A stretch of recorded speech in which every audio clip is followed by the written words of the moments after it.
definitely a pain, and with the sword guy I have right now, he's helping out a little bit. If you don't have him, or don't have any of the robot guys, just kind of wait for them to come towards you, and deliver as many shots as you can quickly. Be careful, take your time while moving around the magma that's flying from the ceiling. You can fill up your health here if you do need so, and as we continue on, we'll have another area where there's going to be flames that we'll have to hold on to the gates in order to get up to top parts of the platforms.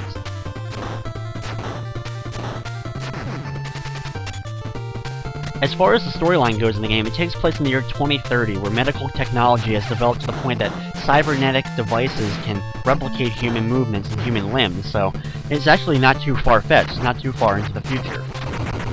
But anyway, scientists that are working on this form together to try to take over the world.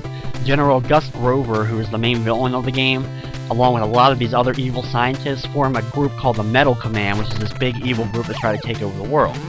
There's also a separate group, the good guys, the Law and Order Regulatory Division, aka LORD, or Lord. They form together in order to try to fight for the good side.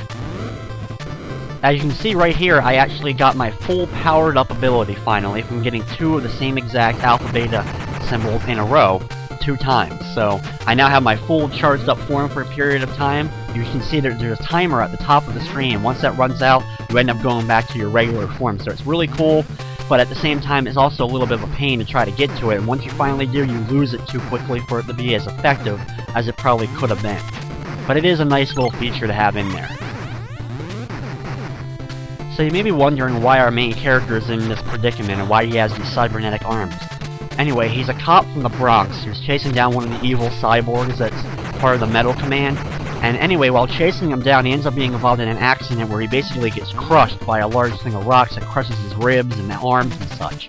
He's able to get away, but since his arms are completely crushed, he has the new cybernetic arms put on him, these new specially made cybernetic arms that are as powerful as a pile driver. And now that our main hero has these cybernetic arms that can destroy anything that he punches, he now is going to take out the Metal Command and stop them from taking over the world. And just so that his identity is protected, his codename is Shatterhand, so that's where they get the title for the game.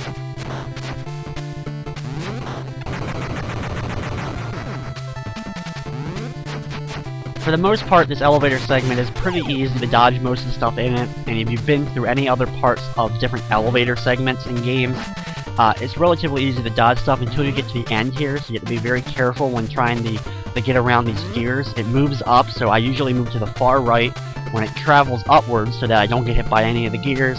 It then goes back down and disappears, and we can continue on in the stage.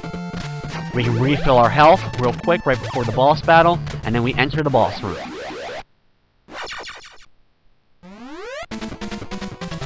Now, the boss of this level is easily one of the hardest in the entire game. He has a short-range sword attack, which will hit you right away as soon as you're up close to him, and then he uses a fire move where he hits the ground and fire goes out of it. You also have to deal with an elevator and gears all around, moving close and just immediately start wailing away on him. Thankfully, we were able to get full health right before entering this boss battle. For the short-range sword attack, you're probably going to get hit by it when you're trying to attack him. As for the fire attack, when you can see it coming, try to do your best to get out of the way so that you don't take as much damage from it every time. The sword attack is almost impossible to dodge at close range, so just hope that you can keep wailing on him and defeat him before you end up running out of health. Once he's done, he's one of the hardest bosses in the game. He's one of the reasons why I did that stage so early.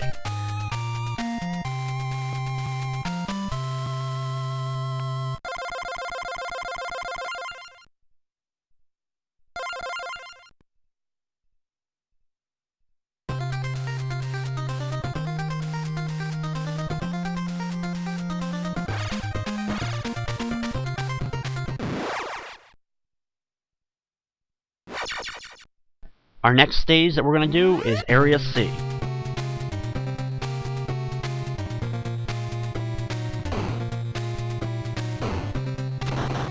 Thankfully, this stage is a lot easier than the one we just dealt with.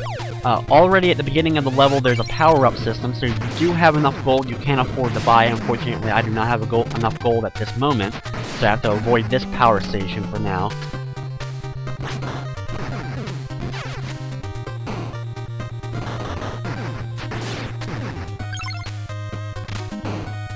For the most part with the enemies, just take your time. The ones that are going to shoot straight at you, you can duck underneath their bullets before getting in close to finish them off.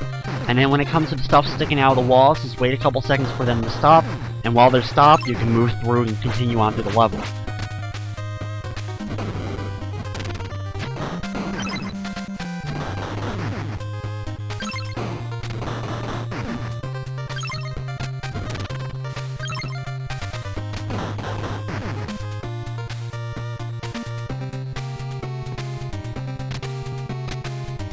When we get to the second half of this level, as you can see, there's a lot of this ooze in the ground that slows you up while moving through it.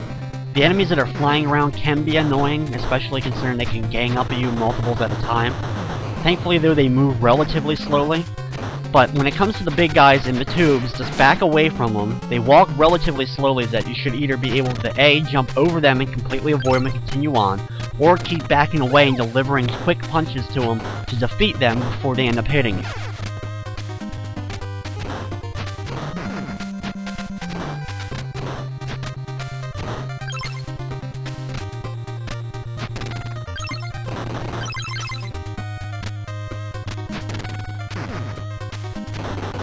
When it comes to these guys though, unfortunately you're not going to probably be able to jump over them easily, so defeat the things that are flying around first because they're the most annoying. And then just keep punching and backing away anytime he gets close to you, and after just a couple of seconds of punching, he should be defeated, and thankfully he doesn't respawn. Right there I was able to get a power up, spend 100 coins in order to get it, and because of it you can see how much quicker I was able to defeat that guy.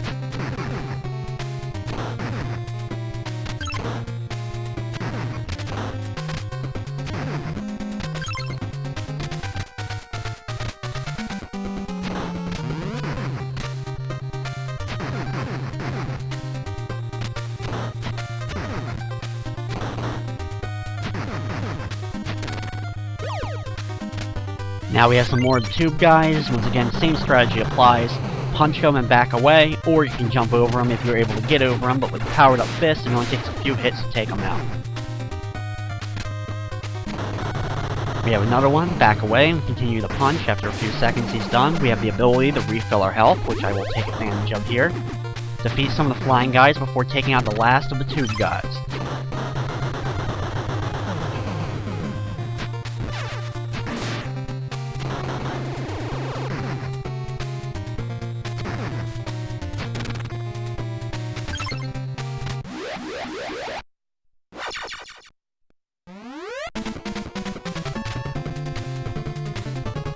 For this boss, he's going to come flying in from the left side and hang onto the right wall, so I jump up and cling to the wall and punch him a lot of times real fast, and you can see his arcing shot that he threw over me wasn't able to hit me because I was so close.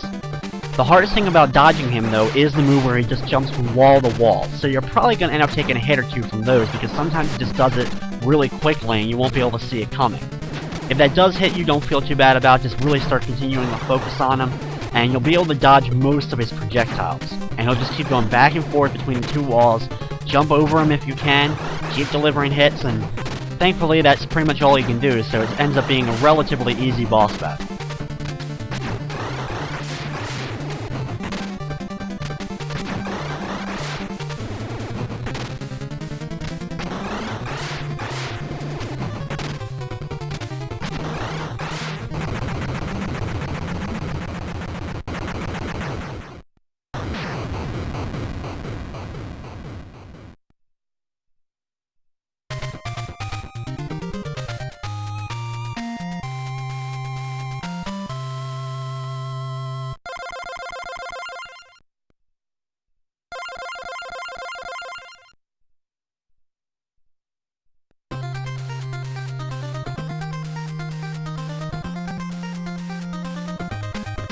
So next up is Area D.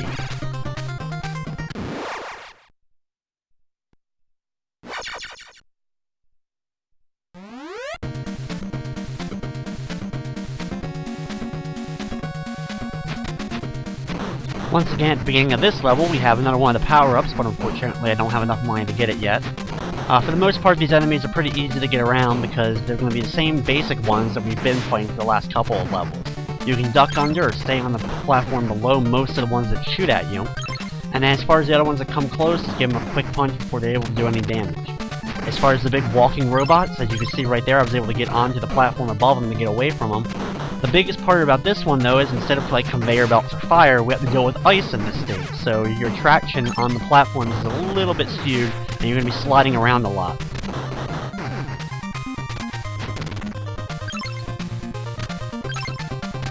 For this upcoming mech, set on the platform below and just keep delivering some shots if you can. He thankfully can't walk off the platform, the only annoyance is the guy who's shooting at you from a distance.